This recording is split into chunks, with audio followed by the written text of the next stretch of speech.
Hello, and thank you for joining us. My name is Amy. I'm a member of the MBA Tour. We host conferences around the world to help connect business schools with prospective candidates.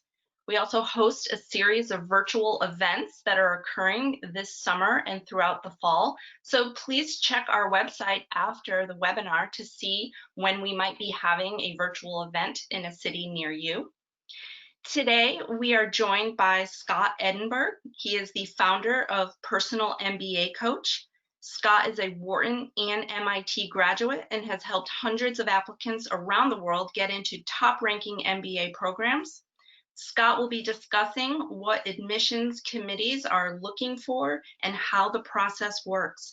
Plus, he'll give us an update and some insights on how COVID-19 is affecting the process. So again, thanks for joining us. And Scott, I'm going to turn it over to you. Amy, thank you so much. Great to virtually sort of see you again, and appreciate you having us here. Thank you everyone for logging on this evening, this afternoon, this morning, this middle of the night, depending on where you are. So for those of you who I haven't met, and actually before we get into that, I'm very casual. I really like the questions. So feel free to ask any questions in the Q&A feature. Try to pop this out. Last time I popped out the questions and it was a bit easier to see. Okay.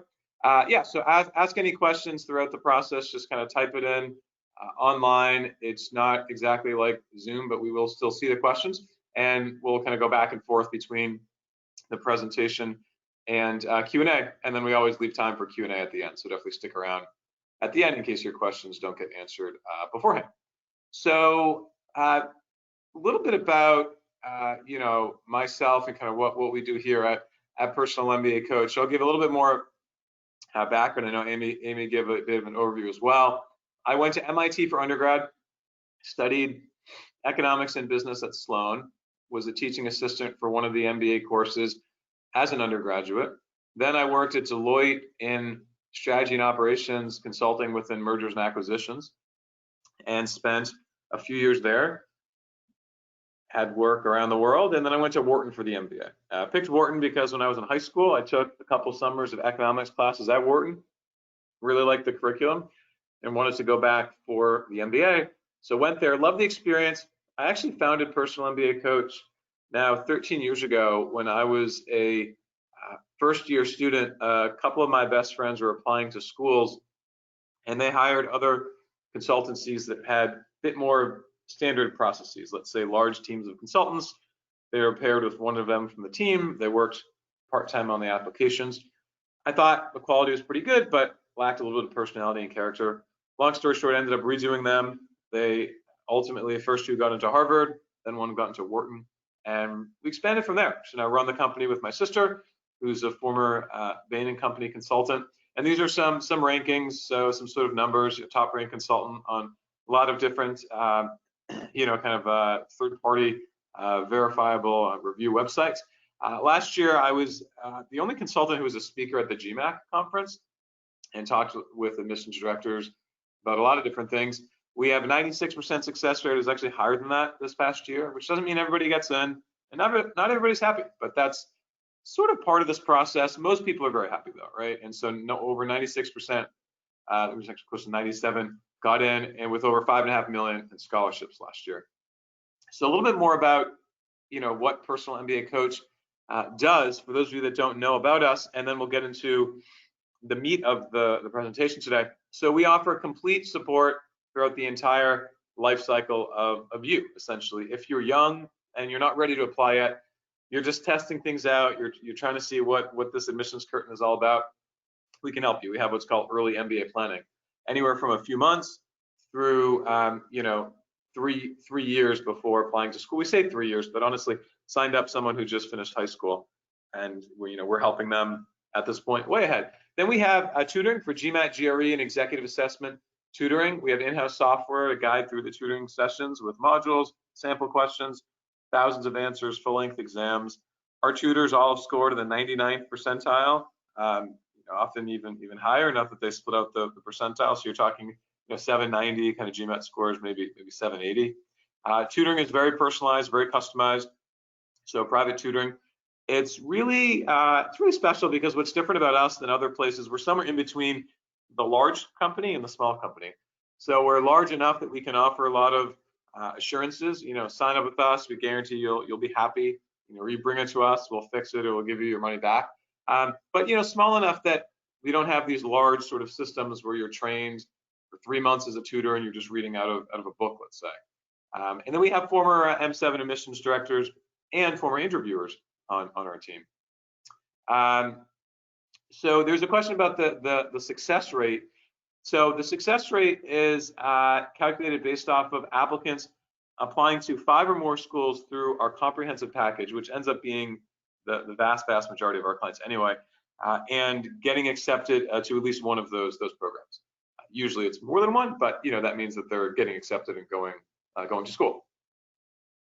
So today we'll talk about behind the scenes of the MBA admissions curtain. And just like that question was asked, feel free to ask any questions along the way, because we won't be talking about other things like resume and essays and rec letters, and we can answer any questions about that. So very, very flexible. So anything that's on your mind, feel free to ask. So first, who is on the admissions committee, right? Who's actually reading these applications? Well, first of all, this varies by school size. So committees could include recruiting staff, career office staff, outside readers, right?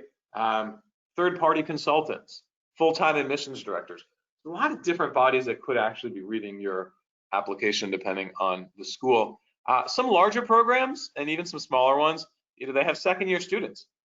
So the person that you met touring campus a year ago, who's now already, and for those joining, I'm Scott Edinburgh, founder of Personal MBA Coach.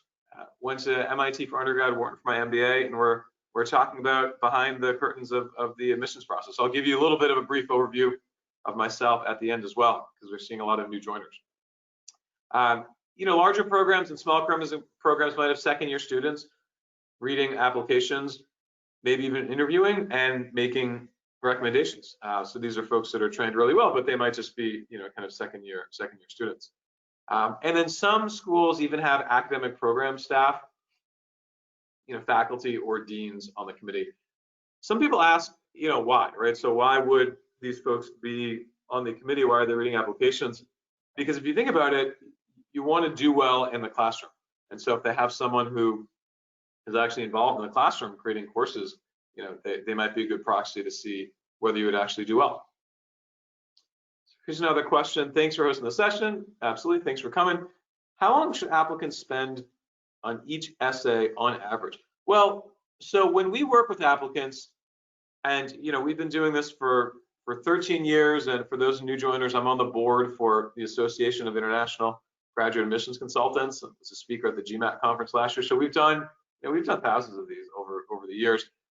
We usually see people on average applying to 5 schools and spending 2 to 3 months on the process. Now this varies. We have people that sign up in January and they're applying in September. So clearly that's more than 2 months. But usually that's the time period. If you are applying in round 1, it's not too late. You can certainly squeeze in. We have some last minute rush packages available. So that's something that's an option. There's some premiums there given we're almost at the deadline, but we can certainly help you. But usually you're looking at 2 to 3 months unless you are in a little bit more of a rush scenario. And that's on the whole process, so you can sort of divide it up and figure out how long you spend on each essay. Maybe a couple weeks. So next, what is the admissions committee looking for, regardless of the makeup of the committee, right? There are 4 things that they're looking for. So first, and this is kind of obvious, academic ability. You have to be smart. Right? You can't go to a school and not be qualified to do the work at the school. So you need to be smart, right? You need to have the academic ability. And this is shown by and the whole presentation won't be this boring. So, please, if you're sitting here thinking, who's this idiot telling me I need to have good grades? We will get a little bit more in depth soon. But, undergrad grades, courses, GMAT, GRE, executive assessment. This is roughly a third of the process. It's not an exact even split, but there's actually a correlation between test scores and success in the first year of the MBA program, and that's the reason they're looking at scores. They evaluate this. and there is a correlation. And these slides were created by our Wharton admissions director. So this is actually real. This is not just my thoughts. Nobody wants to admit somebody who might not succeed, right? So if you didn't do well enough, you might not get accepted. But there's an easy solution. Get tutoring from us. We have the best tutors in the industry. We can help you. All of our folks raise their scores an average 90 points. And if you're thinking, oh, I want to do round, here's something I know someone has on their mind. You know, I want to apply round one, but I'm not quite there. I don't have the score, right? So we moved 2 people today from round 1 to round 2.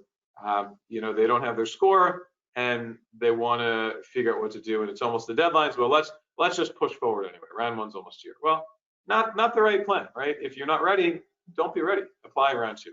Wait until you have a good score. It's going to be a competitive year. We'll talk more about that at the end with COVID. So here's a question. My biggest hurdle is a low undergrad GPA. How does one handle that gap? Get a high GMAT score or put years between that and put years between that old student? Yeah, I mean, high test score is the best way to do it. You can also take some extra graduate level courses on the side. We really like Berkeley's extension courses. They don't pay us to say that, but you know, it's a nice way to take some courses online. So take some extension courses and get a high test score, like a really high test score, and then you can offset the low GPA. We have a lot of folks that get in with low GPAs. It's easier to have a low GPA than a low test score, honestly. So next, relevant work experience, right? You want unique experiences to share in the class. The reason I bring this up now, well, one is on the slide, and I didn't create the slides, but 2 is because some people feel like, you know, they're not, quote, the expected applicant. You know, I'm non-traditional. I'm not like the other people. I didn't go to Goldman Sachs. My dad's not a hedge fund manager or whatever. That's great. I mean, schools want well-rounded folks. So you don't actually pick the best brand name company that you can think of. You're not necessarily best off if you work for that company, right? Because it's you know, the kind of thing where schools might get bored of people. And if you have too many people that look and feel the same, that's not great. So they really want unique experiences. I was talking with you know, we're pretty close with most of the admissions directors, and I was talking with one of the admissions directors from a top M7 school. I won't mention which one. And you know, they said there was a certain debacle in a very large public company recently, and they accepted 2 people from that company specifically so they could talk about their experiences and talk about that in the class. So you know, there's a place for everyone, and if you have different experiences, even if they're not standard, that could be really good, right? And you know, they're looking at also the awareness of, you know, abilities and flaws. This is important because some people try to present themselves as the, quote, perfect applicant, right? I started here, I started buried underneath, you know, 20,000 feet of sand, and here I rose up and I'm now running the world, right? So obviously that's an extreme example, but you want to have faults, you want to have failures today, right? Tell us what it is that you want to be doing better and what's not good about your current work experience. Now, I'm going to go back a few slides, which is sort of not really supposed to happen. But go back to this one, right? So our early planning package. For those of you newly joined, this is a little bit more about us. For folks that are not ready to apply yet, this is the time to really be building that story. All right, figure out where are you in your career? What are things that you want to be doing between now and when you apply to school in the future? And you know, what's actually not super strong about you as an applicant, right? So don't be afraid to, you know, figure out weaknesses and then think through how you can solve those weaknesses. And you know, the main reason I put that up is because if you appear like you're perfect and everything is great, schools are just going to wonder why you're bothering to apply to their school. So we'll go to a couple questions.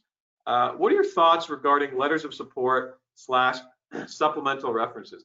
I feel like you were just listening into my call with my client today. No, but anyway, kidding aside, they're great. So definitely get letters of support. If someone can refer you internally, it's like recommending someone for a job. You know, if you call up HR at your company and you say, you know, so John, if you say, look, you know, Mary's really interested in joining, here's her resume, I think she'd be a great fit. They won't hire her unless you really have a lot of pull, but they'll probably look at her and, you know, think through in a little bit of detail as to whether she's the right fit or not. So We'll go to a couple more questions. And for those of you joining late, this is some information about me and sort of some background. You can read that as we're answering questions. Hi, would you be able to touch on the advantage of taking the GMAT or the GRE? Not sure if one is preferred. Well, look, I mean, schools take both tests, and you can certainly take either one. The GMAT does allow you to show a little bit more analytical strength. The quant is harder. It was created by business schools for business schools. So, you know, that one in some cases is a little bit preferred, but part of it depends on what test you will perform better at. So it really is more of an individual question. Do extension courses count as part of the undergrad GPA, or is it separate? No, I wish it was. I wish it was counted, but unfortunately, that's separate. So it's more just like supplemental to show that you've been trying. We'll do one more question, then we'll continue with the presentation. So next, hi, I'm currently a process engineer and have managed small teams of engineers, lab tech, and machine operators. How would you stress this experience in the application? Having 3 years of experience, I'd like to move into product manager. Well, I mean, I think you just kind of stressed it, right? You just list it. So you mentioned what you've done. You mentioned the types of people that you've worked with and who you've managed, and perhaps that comes about in a question that asks about, you know, a time when you've dealt with someone challenging. Maybe that comes up in an interview, or in the resume, or in any of the main essays about your work experience. No, that's not a very good answer. So feel free to reach out offline if you have a more specific question. Okay, so we'll go back to the slides, then we'll go back to keep typing the questions. We'll tackle all the questions as we go. Next thing they're looking at is focused career path. This is super, super important, right? We do this 10 pitfalls talk that you might have seen me present at some of the other MBA tour events. I've been giving talks, quote, around the world. And the pitfall is not having good goals, basically. But, you know, if goals aren't logical, it's illogical career goals. So really have specific future goals. But, you know, beyond that, figure out why that path makes sense for you, and, you know, have a vision for how you're going to drive impact, right? So this means you have to be clear. You can't just say, oh, I'm doing marketing for General Electric, and I'd love to do investment banking. I really want to test my analytical skills. And then eventually I'd like to run my own company. Like, that doesn't make any sense. Like, why do investment banking first, and then go from marketing to running your own company? What kind of company, you know, how does working at Goldman Sachs help you besides take away your nights and all your personal freedom? So think about the path, right? Think about why this all connects, and make sure that it's focused. Next is a strong reason for pursuing an MBA. This is kind of obvious, so apologies. I owe you all 10 seconds here. But, you know, have knowledge of the program details. Figure out the fit, right? And how the program's going to help you. This might seem obvious, but in practice, as you're writing it, there are a lot of you on this webinar. You know, for every 100 people that we talk to, at least 50 of them are not clear in writing their essays. And one of the main ways that we help, right, is to help perfect essays. So you might think that you're writing a great essay. You might have had Jim, who was a graduate of, you know, Harvard Business School ×2 and Stanford ×3, and they know everything, and so they tell you this, it's all about drama, and you write this great story, and then you send over the essays to us, and we say, you know what, it's actually not what they're looking for, and here's why. So a lot of this is kind of tricky to figure out how to identify fit and how to show understanding of the program, but suffice to say, regardless of who helps you, that's something that you need to do. So next, we'll go over the application review process. What happens once the app is received? Well, this depends on the school. In some cases, it gets thrown in the trash. Now, I don't know why I'm making stupid jokes, but no, in all seriousness, right, there's a quick review by the ops team. We want to ensure that all the documents are included. Is anything missing? Okay. If you're missing something, they'll reach out to you. Don't worry about it. There's a lot of stress this summer about not having like transcripts, right? So we have a lot of clients in India who said their schools were closed for COVID. They couldn't have the transcripts. They applied in round 3. Who cares? Just apply without it. Write a little note. Can't get the transcript, and I'm sure they'll believe you that you actually studied in college, and you'll get the transcript later. So that's the first thing. Then sometimes there's an evaluation by a senior staff member to figure out if the candidate is qualified, and it might just be one evaluation. So, you know, some schools like, let's say Chicago Booth, they do one evaluation by one person. So one reader goes through, reads the application. If they like you, boom, you're invited to interview. So you might get an interview invite thinking, oh, I'm golden, invited to Booth, one of my top schools, fantastic. I've already made it here. I just have to nail the interview and I'll get accepted. That could not be further from the truth because, again, only one person read the application. They decided to interview you. Then afterwards, it's going to go back to committee. I'm getting ahead of myself. Maybe the other people don't like you. So think about the differences across the schools. We don't have time to go into all those differences tonight. But sometimes applications are distributed to all staff for a first review. Sometimes multiple people review it, and then the best folks will be invited to interview. Sometimes there's committees that review things before interview. Sometimes it's only after. This is actually relevant. Should I email admissions officers or email the general admissions email? It depends what you want to get from this. If you have a question, definitely ask admissions directors. If you just want to, quote, get to know them better, sending an email might not be the best way, right? There are a lot of people. For every 300 of you, right, think about how many admissions directors there are. Not 300, not even 100, not even 25, right? So the ratios are crazy, and these people are very busy. So I wouldn't worry about getting to know everyone really, really closely. I would just worry about you getting to know the school and submitting an application. If you want to get to know people at the school, that's where students are good, right? Because there are a lot of students and they're less busy. So I would certainly reach out to students. Here's a good question. Do schools prefer GMAT in-person exam to online exam? I'm applying next fall, parentheses, not this year. Thank you for the clarity. So I like that. They have no preference. And I have talked with friends in every admissions office, at least that I can think of. Nobody has a preference. This includes Harvard. So, Chad just told us a couple weeks ago, there's no preference now. There will be no preference in future years as well for online versus in person. Now, that doesn't mean things don't change and admission directors won't change their opinions on this. It certainly could change. But as of now, there's really no preference because the online test is what's offered. So it's really not fair to have a preference. Okay, so let's keep going. How is the interview used? Well, are you a crazy person, right? I mean, are you going to be normal in the class? Are you able to converse? How good is your English, right? These are things that they're looking for. We've had folks in schools. One of my classmates at Wharton really struggled because he just didn't do well in the interview. Great guy, all around great guy, but just did not have the interview abilities, let's say, and just kind of struggled, right? So that's an instance of a person that probably shouldn't have been accepted, even though they're very smart. They just weren't quite able to navigate the whole career recruiting process. So they want to see what your interpersonal skills are like. Are you actually going to get an interview?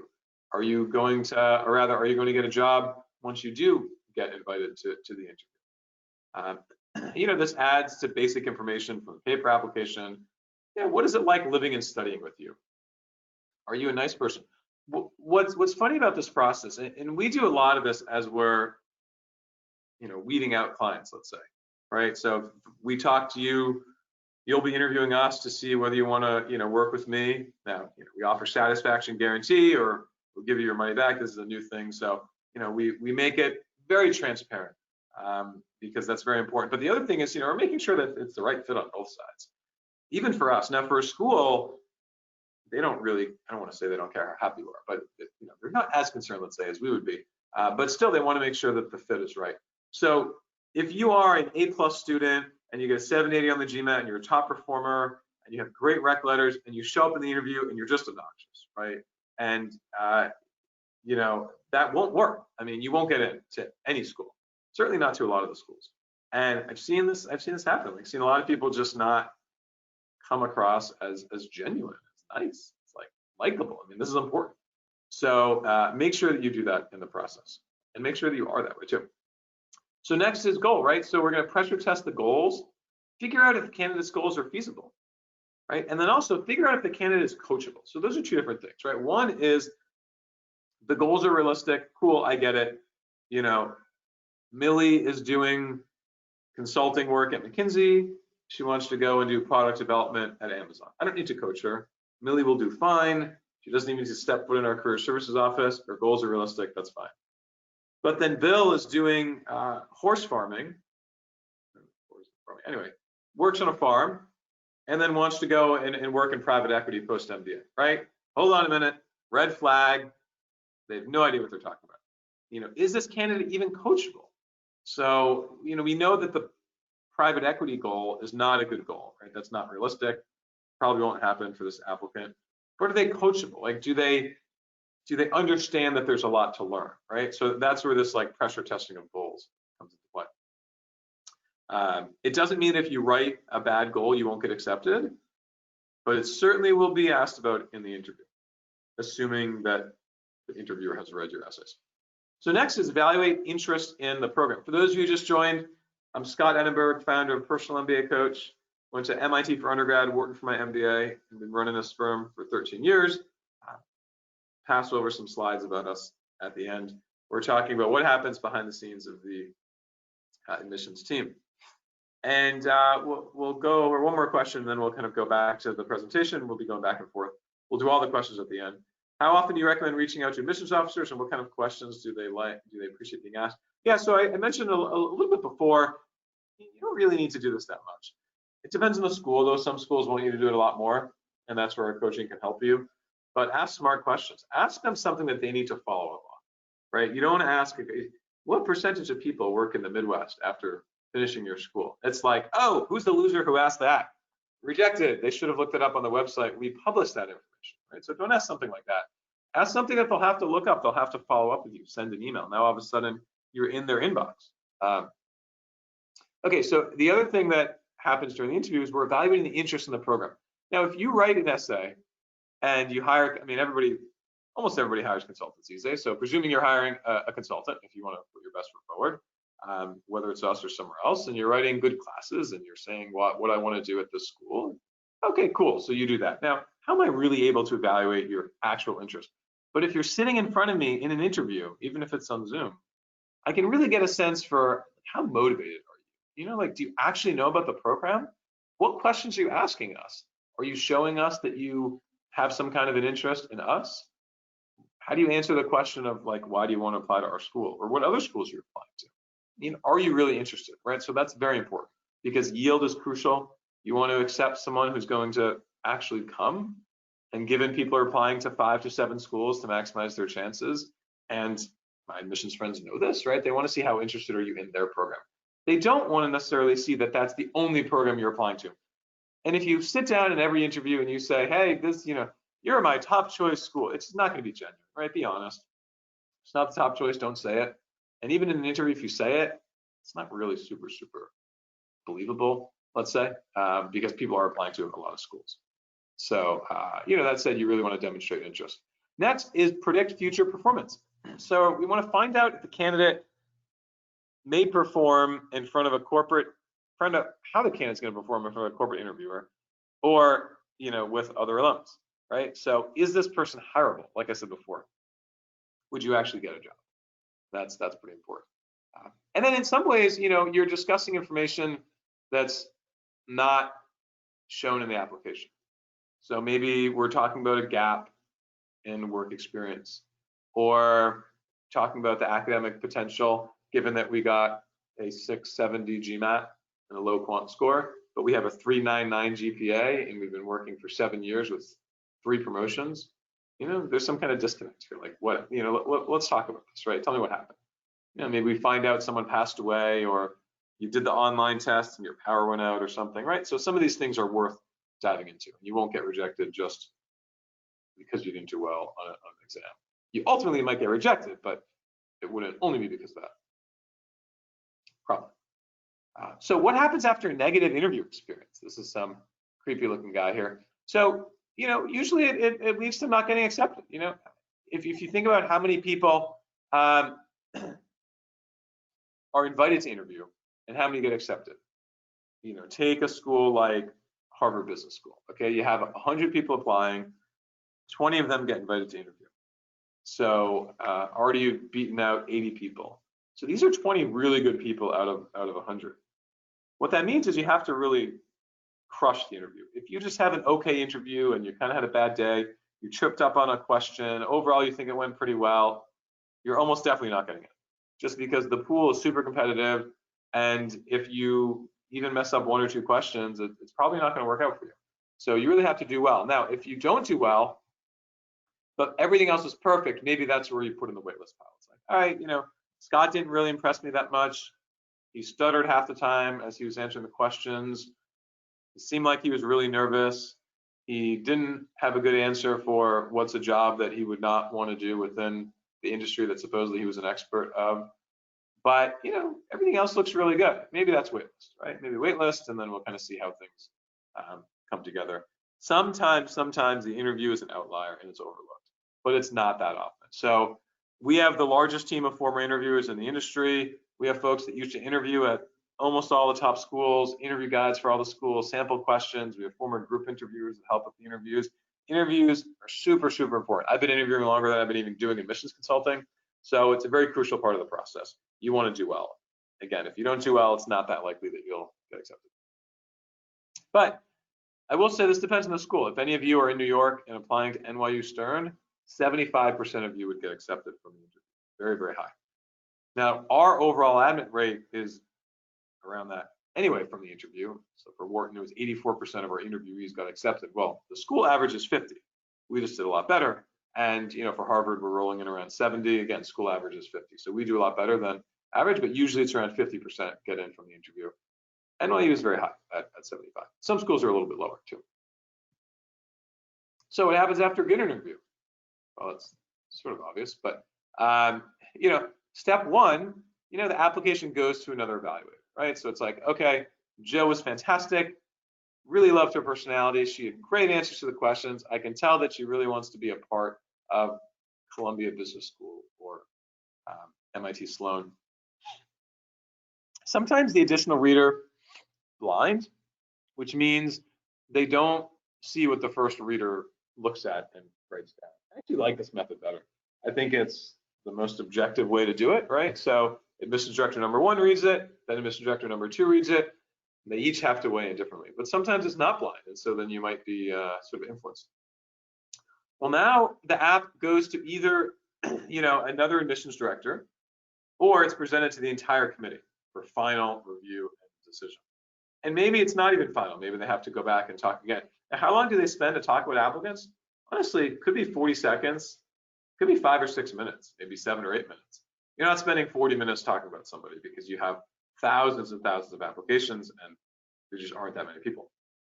But this is on average. There are outliers here, and I'm sure you'll find instances where what I say is not true. If someone is borderline or they're uncertain, usually the whole committee will want to review.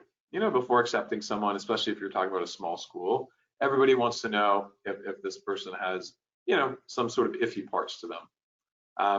The other thing to think about is sometimes admissions directors or staff members will present to the team, and they get voted on. So you want, and this is kind of going back to some of my top pitfalls presentation, which, by the way, if you haven't seen that, go on our website, www.personalmbacoach.com, and log on. You see lots of videos. You have videos of former clients. Actually, jump on the website, all of you. It takes 2 seconds.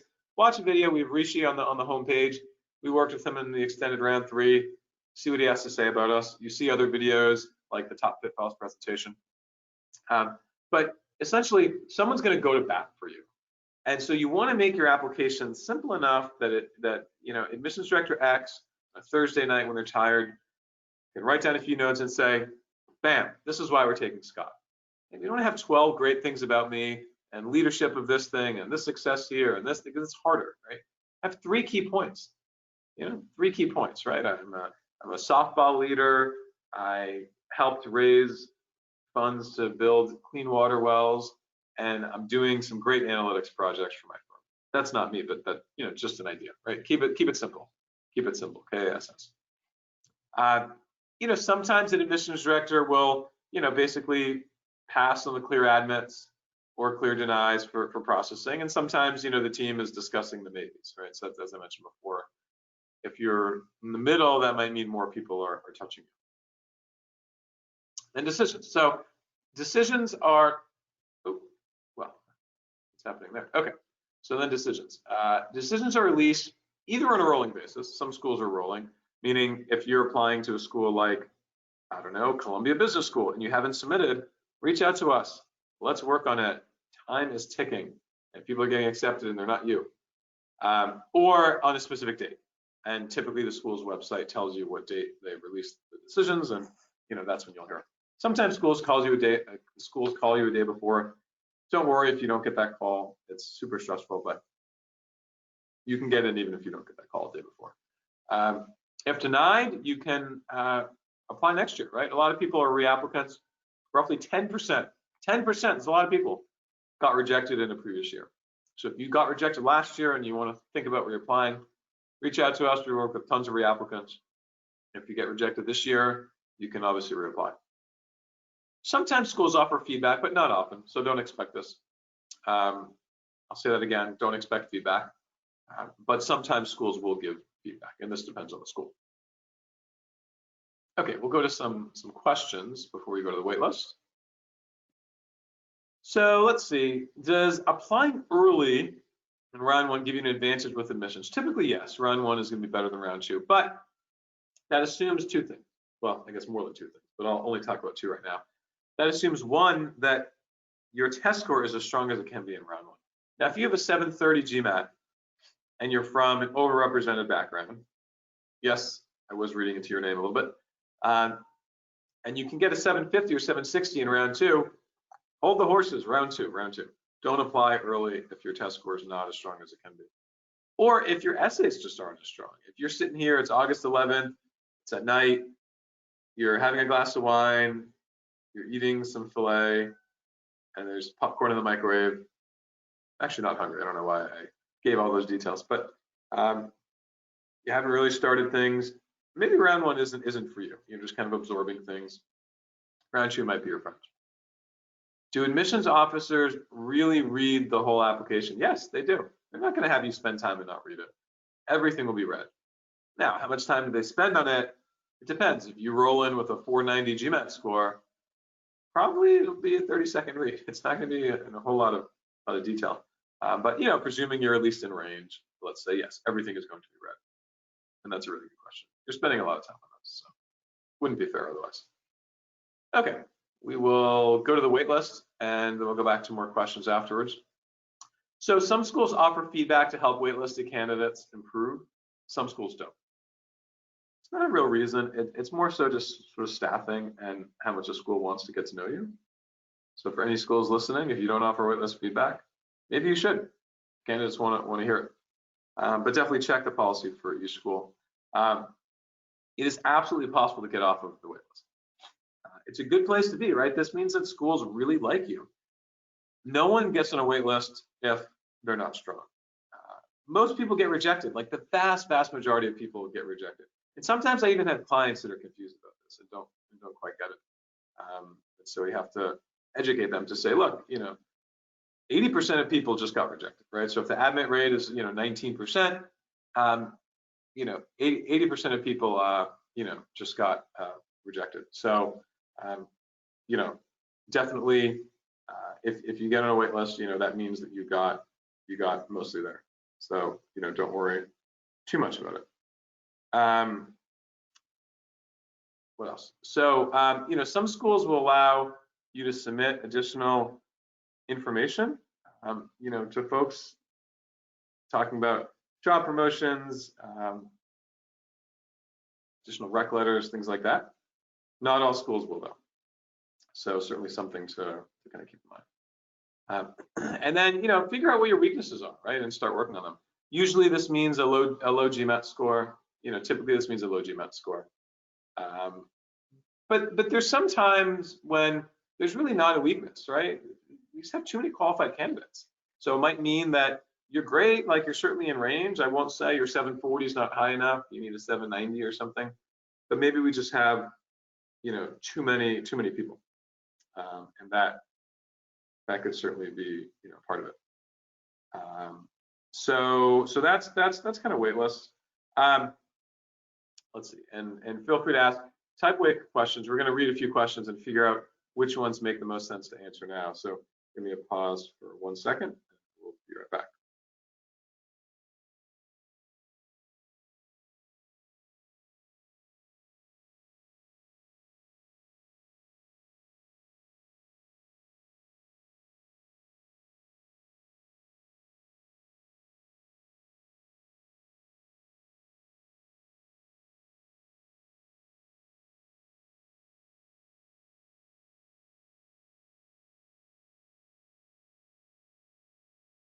Okay, so here's a really good question. You know, some schools allow you to submit longer resumes. What are your thoughts on, you know, 2-page resumes as opposed to 1-page resume? So every school requires a 1-page resume except for executive MBA programs and like Harvard Kennedy School type of programs. So otherwise you want a 1-page resume. And if nobody asks, if nobody says anything, 1 page all the way. Does it make sense to get an MBA if you want to stay in the same career path? Tech consulting. Oh yes, we have tons of tech consultants that get MBAs. I give talks at most of the major consulting firms, and it absolutely makes sense. You can rise up, you can become a director or partner faster, your salary ends up being better, you will be able to sell more work. You know, the firms might tell you it doesn't make sense, and even some firms that bring us in to give talks, there's some partners that invite me in and some partners that don't because they don't want us to take their folks away and go to business school, but it can certainly help you. Plus, what if you leave, right? You know, what if you leave and go do something later? What's the process for the application review process for individuals who already applied in the previous years? Yeah, so the process is exactly the same. They just also review last year's application. So if you are a reapplicant, reach out to us. We can definitely help you. Our success rate for reapplicants is even higher than first-time applicants. Okay, COVID-19 update. So let's give a little bit of update here. Coronavirus is changing things. Now, I will say that it is August 11th. I have to look at my phone. It's August 11th at night. This could change anytime, right? So I hope everyone is staying as safe and healthy as you can. I know not everybody is. It is a scary time out there. And, you know, stay safe, stay inside as best you can, or go outside and wash your hands. So, you know, most of the changes are minor. These are some deadlines, right? So what's the point of showing you the deadlines? What does this have to do with coronavirus? Well, look at some of these dates, right? We have a lot of dates in October. You know, this isn't usually the case. You know, often, I was just talking with my wife, like calendar, like usually a lot of this stuff happens in September, you know, early September, mid-September. So we have a lot of October dates this year, or later September. So some of the deadlines are being pushed off a bit. All of the interviews, most or all interviews will be virtual. I don't know why this says most. I mean, pretty sure all interviews are virtual. I don't think anything's going to happen in person, but I guess we said most just a caveat in case someone somehow decides to do some kind of like field interview or something. It's basically going to be virtual, right? So you'll be on Zoom. That's kind of what it is. You will not visit campuses, so don't worry about it. They're not expecting you. They're not welcoming you. You're not invited. Don't come to campus. Don't visit New York because you're visiting your friend, and along the way you want to drop into Columbia to show extra interest. That will absolutely be viewed negatively. I cannot emphasize this enough.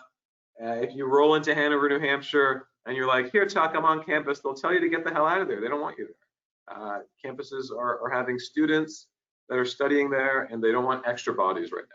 So don't visit campus. You won't be welcomed. And you know, just don't worry about it, right? So nobody's really visiting. But what else is happening, right? Application volumes are likely to be rising. So there are a lot of you on this webinar. A lot of you are going to be applying. It will be a competitive year. So that's what's happening. Now, this is a random chart that we showed, right? Because we don't really know what that means. I mean, how many more people are actually applying?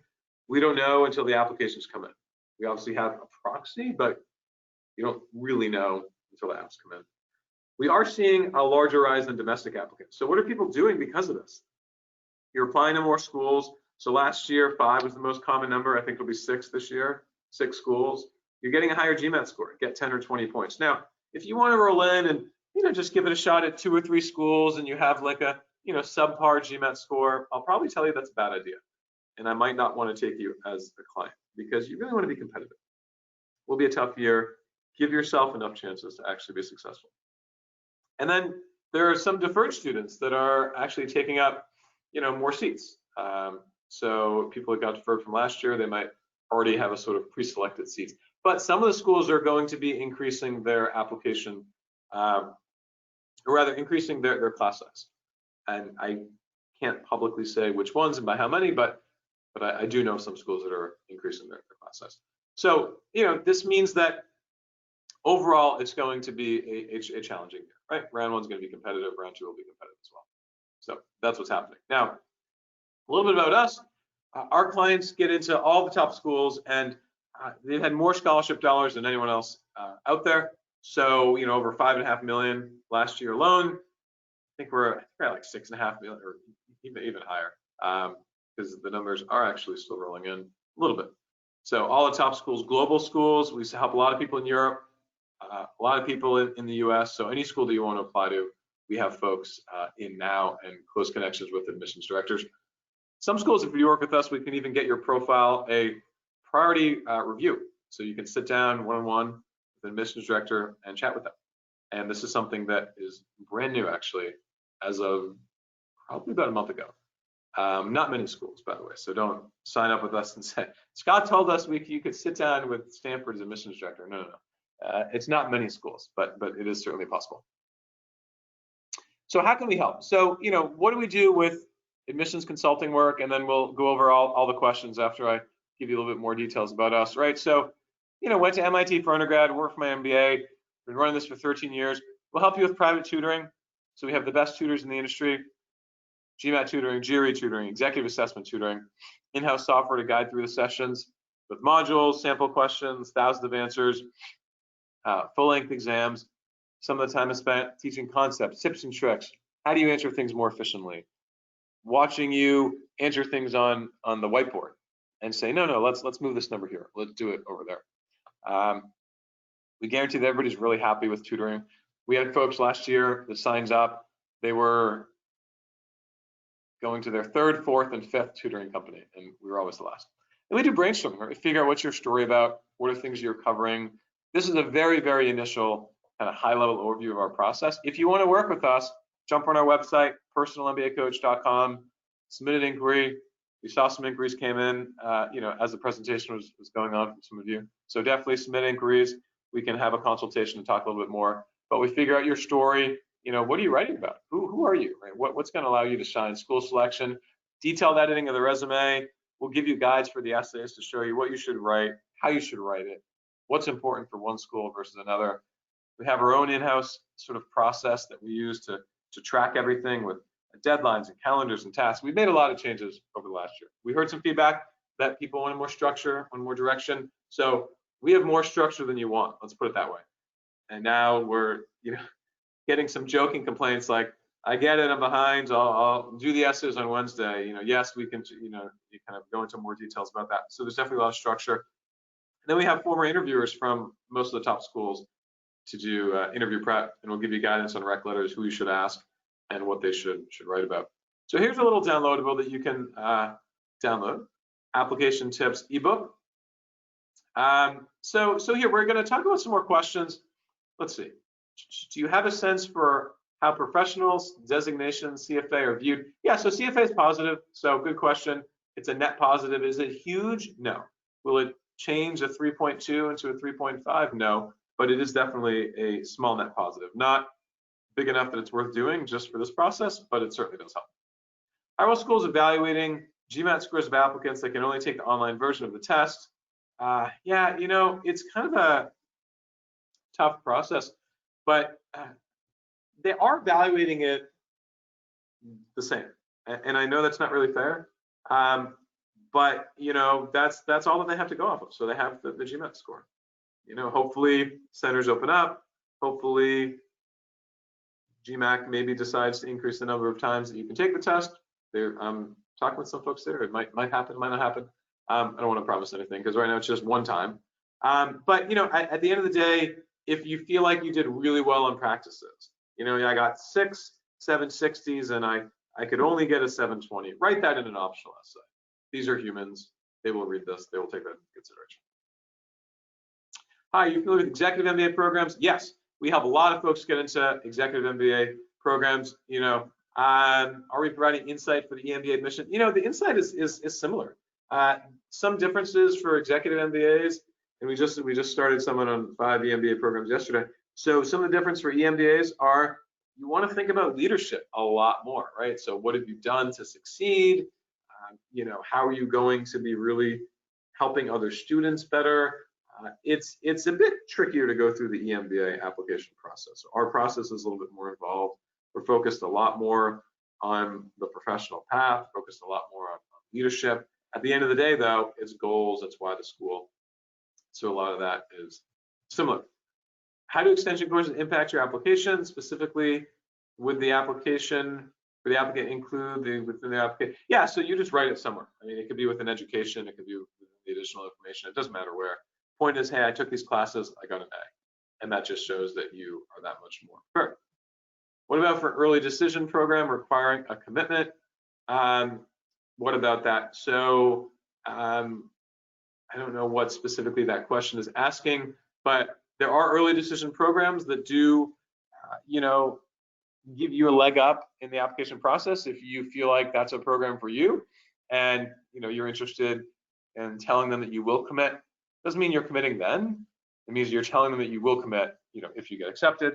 I think it's a great venue, and happy to talk more about that offline. Some people end up not going at the end of the day, but if you feel like that's a top choice for you, I think it's a great idea to apply through early decision. Could you do another webinar about admissions process to focus only to the M7?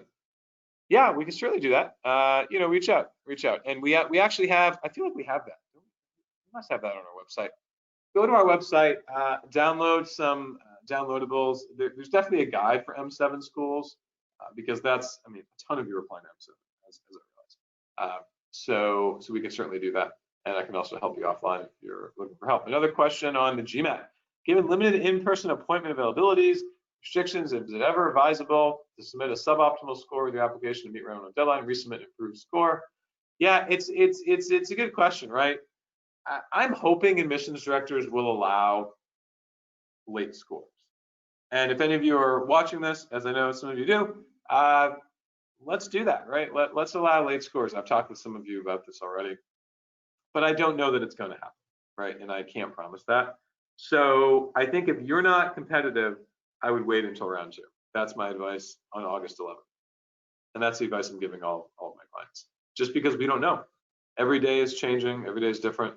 But at this point, if you're not competitive, or I guess, by the time you hit submit for round 1, don't submit for round 1. How do you handle extracurriculars when you cannot do them because of COVID? Yeah, so that's reasonable. You just don't do them. If you really want to, go above and beyond, you figure out what you can do.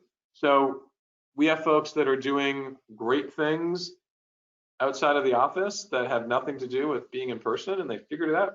So you can do it. If you don't do anything, that's fine. But then the next person might be doing something, and they might figure out what they can do with COVID. So it's kind of like a don't worry about it. Plus, let's also try to be as strong as we can.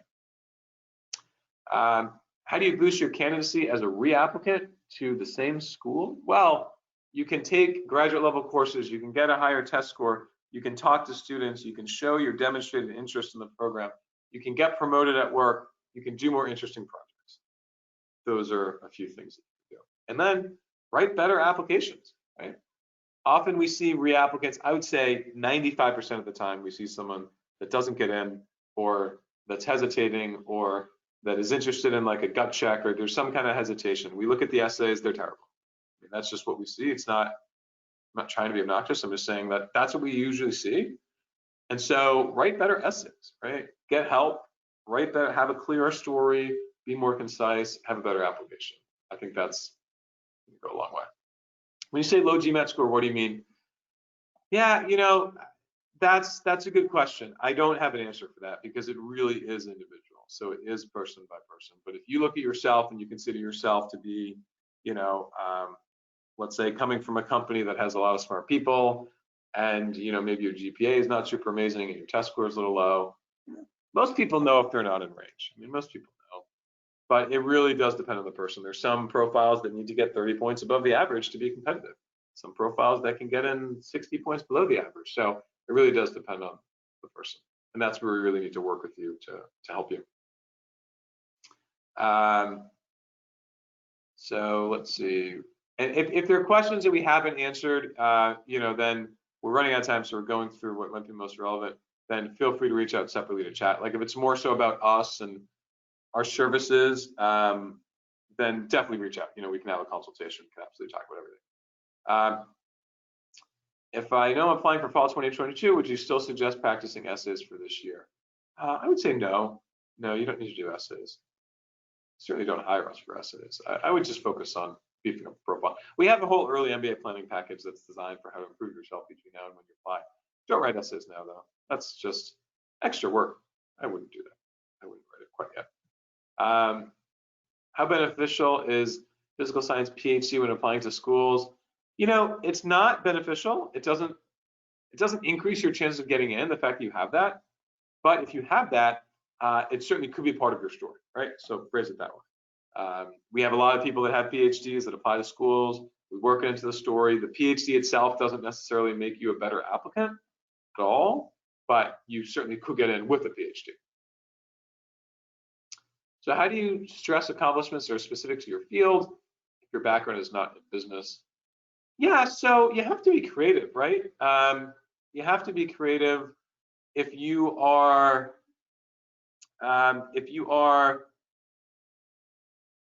not in something that's analytical, and some people are, right? There's no metric. I'm in marketing, kind of a joke on the marketers, but how do you know if that ad campaign really did anything, right? So you just talk about how you did it, who you worked with, you skip in results, and you just talk a lot about the process and maybe how it differed from what someone else is doing. Oh, okay, got it. So that was a question about Columbia. I was asking about noting your top choice in the interview. Yeah, so I mean, if you're applying Columbia ED, and I mean, they kind of know that that's your top choice, but definitely mention that in the interview. Yes, this is absolutely my top choice. I'll go if I get accepted. I'll put down the deposit. Here's my check. Take my money. Absolutely something that you can say. Is there an effective way to frame pro bono community organizing work in lieu of extensive full-time experience? Yeah, you can. That's really kind of individual, so we'd have to figure that out and work with you offline. But there definitely is a way. It's just there's not like a quick answer on a webinar like this. Yeah, this is a good question, right? COVID, should I apply now? Should I apply next year? Some of you might be thinking about this.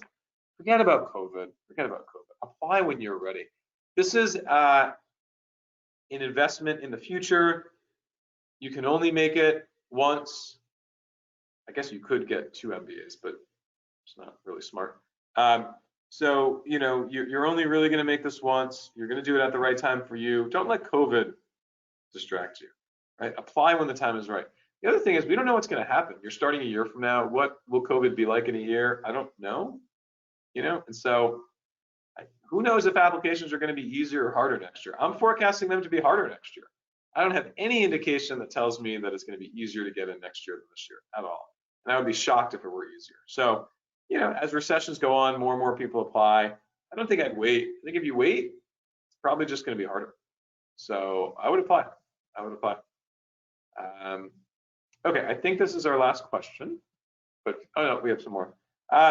What would a target GMAT score be for someone from finance and accounting or consulting background targeting top 10 schools?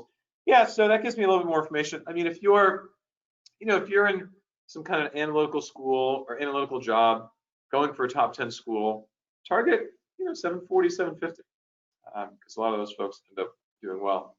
Doesn't mean you need to get that to get accepted. I mean, we had 670 GMATs get into Columbia last year, which also doesn't mean if you have a 670, sign up with us and we'll get you into Columbia. We absolutely will not get most of you into Columbia, but certainly some of you could get it.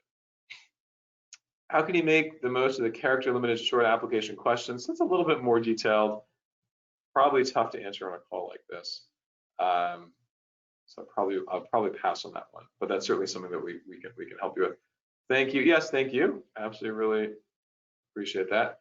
If I live in New York, what's my view on Wharton or Columbia? Yeah, that's a little bit of a personal question. I mean, we have folks applying to both. I would say apply to both schools, see where you get in. see what kind of scholarships you get, and then you can make that decision later on. Because the odds of you applying to 6 schools, getting to all that, we had a client last year. She applied to 6 schools. She got into all 6 of them. She got $550,000 in scholarships. Probably should have led with that. That would have piqued someone's interest. Amazing. I mean, our best, most successful client we've ever had. Fantastic. She sent 3 people to us so far for referrals. So if you're like this person, maybe that happens. But usually you apply to a bunch of schools, you'll get into some of them, and then you can decide. If you get into both Wharton and Columbia, and you got some scholarship, now you can start to make the decision. Because one brand is better, one location might be better for you if you want to stay in New York. I would apply to both of them. What have you seen to be successful for people without a business-related undergraduate degree? Ask me that question offline, because I'm not sure exactly what you're asking, but I'd be more than happy to answer that. Is managerial experience a hard prerequisite for EMBA admissions? Yeah, that's a great question. So it is not. It is not a hard. Now, I ask everybody. So we just signed up an EMBA candidate today, and I said, so how many people have you managed? And it was 0, right? But we're still going to take them on. I think they'll still get in. I'm pretty sure they'll get accepted, right? Because they have leadership skills. So you don't have to have direct management. But if you manage a team of 75 people, absolutely you're qualified. What would be a competitive undergraduate GPA? I have a 3.79. Yeah, that's competitive. I won't even read the rest of the question. That's competitive. Great. I don't care about the masters. So it's just, it's just the undergrad that they look at. 3.79 is definitely competitive. Well, thank you everyone so much for your time. There's a question on part-time MBA admissions. So I don't know if we'll have time to talk about part-time MBA admissions today, but we have a lot of folks doing part-time. So we can absolutely, talk about it. Send an email if you want to, chat with us about working together. But I really appreciate all of your time today, tonight, this evening, this afternoon, wherever you are. So thank you so much for joining. If you want to learn more about us, go to www.personalmbacoach.com and submit an inquiry, read the website, find out a little bit more information, and we'd love to chat with you soon. Go to all the MBA Tour events if you haven't so far. We're giving keynote talks to a lot of them anyway, so you might hear us there, and look forward to hopefully being in touch soon. So stay safe, everyone. Thank you so much, and have a great rest of the week. Best of luck.